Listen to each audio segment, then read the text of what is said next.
नमस्कार। आज हम एक बड़े बारीक लेकिन दिलचस्प सवाल को समझने की कोशिश करेंगे जी, कि ये जो मंत्र जाप करते समय उंगलियों का चुनाव होता है, जी, खास तौर पर मध्यमा और तर्जनी, जी। ये क्यों मायने रखता है? हुँ, क्या इसका कोई गहरा मतलब है? हमारे पास कुछ अहम सामग्री है जो बताती है कि कैसे हमारी उंगलियां और कर्म जुड़े हो सकते हैं हाँ, और कैसे मंत्रों का एक तरह से ब्रह्मांडीय हिसाब रखा जाता है। बिल्कुल। तो आज का हमारा मकसद है इस प्रथा के पीछे के योगिक और वैदिक तर्क को खोजना। क्या सच में हमारे मंत्र गिने जाते हैं? चलिए देखते हैं। हाँ, ये विषय देखने में शायद सरल लगे, पर इसकी जड़ें काफ़ी गहरी हैं। हाँ। देखिए, वैदिक ज्योतिष और योग परंपराओं में हमारी हर उंगली को एक ग्रह की ऊर्जा से जोड़ा गया है। अच्छा। जी हाँ, अगर हम खास तौर पे मध्यमा उंगली की बात करें, मतलब मिडल फिंगर, तो इसका संबंध शनि से है। शनि, कर्म और अनुशासन वाले ग्रह। बिल्कुल, कर्म, अनुशासन और जो तर्जनी उंगली है, इंडेक्स फिंगर, उसका संबंध है बृहस्पति से, गुरु यानी ज्ञान का प्रतीक। ये तो बहुत दिलचस्प है। तो सामग्री ये भी बताती है कि विष्णु के भक्त अक्सर जाप के लिए मध्यमा उंगली यानी शनि से जुड़ी उंगली का इस्तेमाल करते हैं। हाँ, करते हैं। अब विष्णु तो सृष्टि के पालक हैं, धर्म के रक्षक माने जाते हैं। उनका शनि से, जिन्हें हम कर्मफलदाता और थोड़ा सख्त मानते हैं, हम्म, ये सीधा संबंध कैसे काम करता है? ये ब्रह्मांडीय व्यवस्था में कैसे फिट होता है? बहुत अच्छा सवाल है। यहीं पर बात थोड़ी गहरी होती है। समझिए, शनि जो हैं, वो कर्म के स्वामी हैं, न्यायकर्ता हैं। हम्म। उन्हें कई बार विष्णु के मौन पर्यवेक्षक की तरह भी देखा जाता है, जो धर्म यानी कि जो कॉस्मिक ऑर्डर है, उसे बनाए रखने में मदद करते हैं। ओके।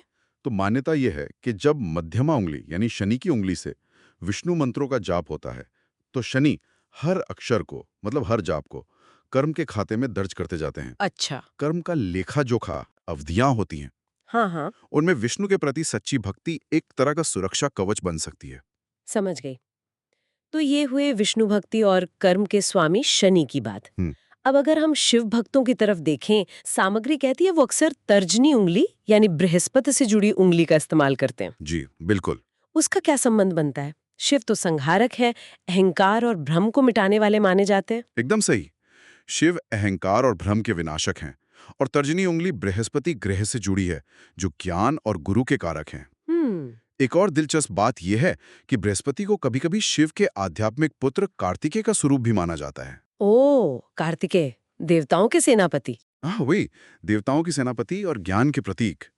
तो जब तर्जनी उंगली से शिव नाम का जप होता है, तो ऐसा माना जाता है कि बृहस्पति भक्त की आस्था, उसके प्रेम और उसकी जो आंतरिक आध्यात्मिक यात्रा है, उसके साक्षी बन रहे हैं। अच्छा, साक्षी। जी, यह सीधे ज्ञान और चेतना के विकास से जुड़ने का एक संकेत है, ऐसा समझिए। तो उंगली का चुनाव सिर्फ एक एक रीति रिवाज नहीं है, बल्कि ब्रह्मांड के साथ एक सूक्ष्म संवाद साधने का तरीका है। एकदम सही कहा आपने।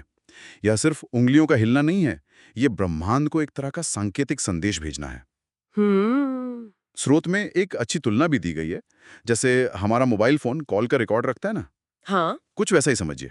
हमारी आत्मा के भक्ति भाव का रिकॉर्ड ग्रहों की शक्तियों द्वारा रखा जाता है। तो मंत्र दोहराना सिर्फ बोलना नहीं है, यह अपने भाग्य की दीवार पर कुछ लिखने जैसा है। वाह।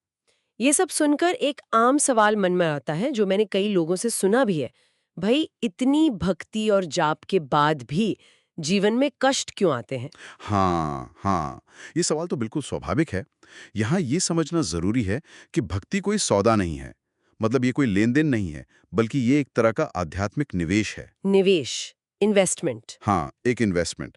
और हिसाब रखने वाले ग्रह शनि और बृहस्पति वो अन्यायपूर्ण नहीं है, वो बेहद सटीक हैं, कर्म के विधान के अनुसार ही चलते हैं। अच्छा। स्रोत ये स्पष्ट करते हैं कि सच्ची गहरी ईमानदारी से किया गया एक भी मंत्र जाप व्यर्थ नहीं जाता, वो दर्ज होता है। दर्ज होता है। हाँ, रजिस्टर होता है। हो सकता है आशीर्वाद या फल मिलने में थोड़ी देर लगे, पर इनकार नहीं होता। जब शनि कर्मों की परीक्षा लेते हैं, तो विष्णु भक्ति एक बीमा, एक इंश्योरेंस की तरह काम आ सकती है। हम्म। और जब जीवन उलझावा लगे, तो बृहस्पति द्वारा निर्देशित शिव कृपा एक आंतरिक दिशा दिखाने वाले कंपास की तरह मार्गदर्शन कर सकती है। तो हमने देखा कि कैसे विष्णु और शिव की भक्ति शनि और बृहस्पति की ऊर्जाओं से इन उंगलियों के जरिए जुड़ती है। एक कर्म का हिसाब रखता है, दूसरा ज्ञान का साक्षी बनता है।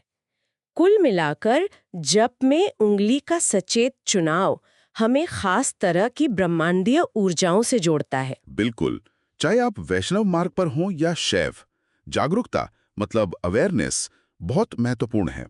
हर मन का मायने रखता है, हर जाप गिना जाता है, और सबसे अहम बात, आपके हृदय की सच्चाई वो ब्रह्मांड द्वारा चुपचाप सुनी और महसूस की जाती है।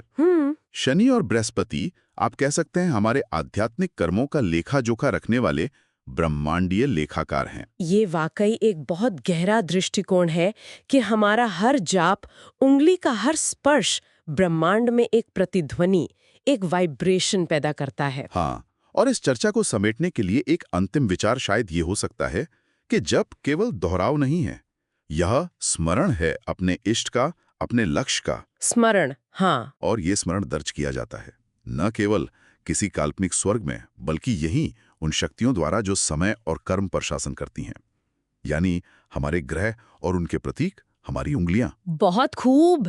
ये सोचने वाली बात है।